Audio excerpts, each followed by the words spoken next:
pesatnya pertumbuhan industri telekomunikasi saat ini, alat komunikasi dan informasi semakin mudah untuk didapatkan dan menjadikan hidup lebih dinamis. Sektor telekomunikasi adalah salah satu andalan dalam mengakselerasi pertumbuhan ekonomi nasional. Kemajuan alat dan perangkat telekomunikasi tersebut tidak terlepas dari peran serta sumber daya manusia di Gen SDPPI yang profesional yang secara terus-menerus melakukan perubahan melalui peningkatan pelayanan secara optimal dan berkelanjutan.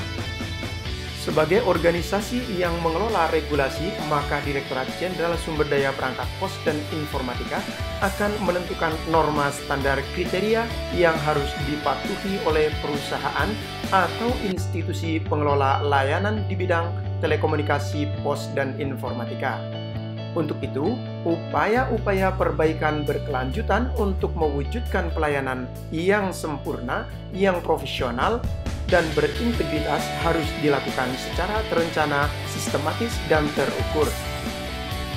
Salah satu upaya tersebut diimplementasikan melalui perbaikan dan penataan arsip di setiap satuan kerja Direktorat Jenderal Sumber Daya dan Perangkat Pos dan Informatika sebagai upaya perbaikan tertib administrasi di lingkungan Ditjen SDPPI.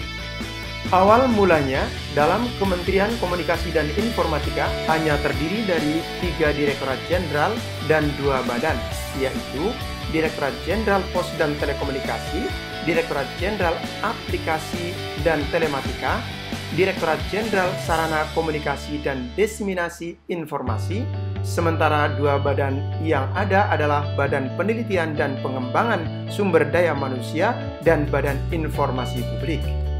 Melalui Peraturan Menteri Komunikasi dan Informatika Nomor 17 Tahun 2010, Direktorat Jenderal Pos dan Telekomunikasi dimekarkan menjadi 2 Direktorat Jenderal, yaitu Direktorat Jenderal Sumber Daya dan Perangkat Pos dan Informatika atau Ditjen SDPPI, Direktorat Jenderal Penyelenggaraan Pos dan Informatika atau Ditjen PPI.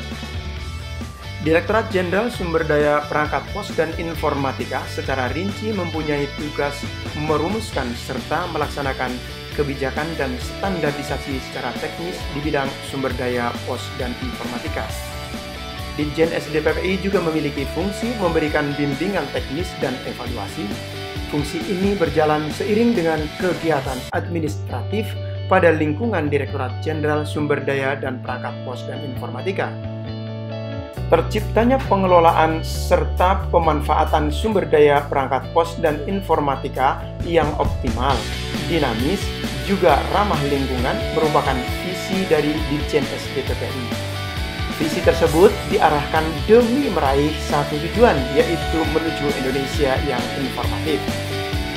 Untuk mengimplementasikan visi tersebut, Direktorat Jenderal SDPPI telah merumuskan visi yang akan dilaksanakan oleh setiap satuan kerja di lingkungan Ditjen SDPPI. Untuk melaksanakan tugas dan fungsinya, Direktorat Jenderal SDPPI mempunyai 4 direktorat yang masing-masing memiliki tugas dan fungsi berbeda. Yang ketiga, Direktorat Pengendalian Sumber Daya, dan yang keempat, Direktorat Standarisasi Sumber Daya Perangkat Pos dan Informatika. Menuju Indonesia yang informatif, yang memiliki kemampuan dan kecerdasan mengakses informasi, memanfaatkan dan menyebarkan informasi serta informasi sebagai nilai tambah dalam meningkatkan kualitas hidup masyarakat. Kemudian, apakah hasil akhir dari semua itu? Kesejahteraan bersama sesuai dengan perkembangan zaman dan menjadikan informasi sebagai nilai tambah bagi kehidupan bermasyarakat.